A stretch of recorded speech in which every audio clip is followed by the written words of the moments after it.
Diriger une entreprise au XXIe siècle nécessite de comprendre que 3 dimensions de son environnement ont radicalement évolué.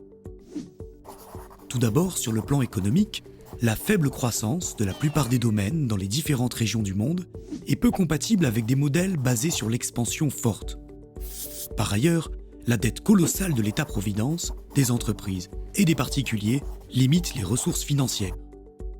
Enfin, le pouvoir d'achat ne devrait pas s'accroître à moyen terme. Autre contrainte, environnementale celle-ci, avec une réduction dramatique de la biodiversité, la raréfaction de nombreuses matières premières et sources d'énergie, et enfin, le réchauffement climatique.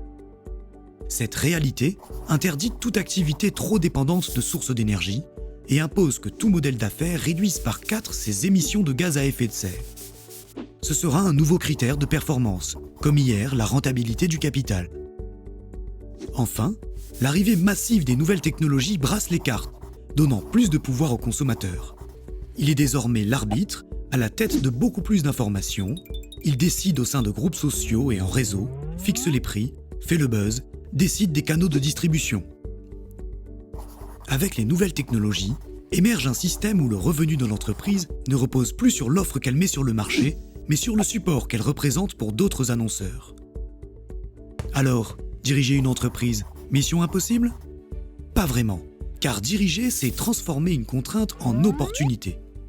Ainsi, certaines marques surfent-elles sur la baisse du pouvoir d'achat en imposant des produits low cost de qualité correcte.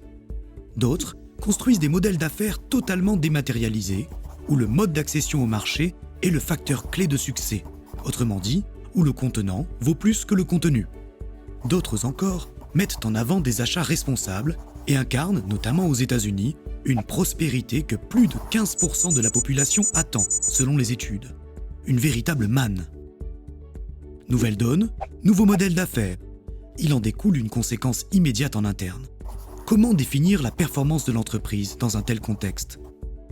D'aucuns estiment que le critère de pérennité prévaudra sur ceux de croissance et de profitabilité. La transition vers un autre modèle nécessite donc de redéfinir les objectifs quantitatifs et qualitatifs de l'entreprise.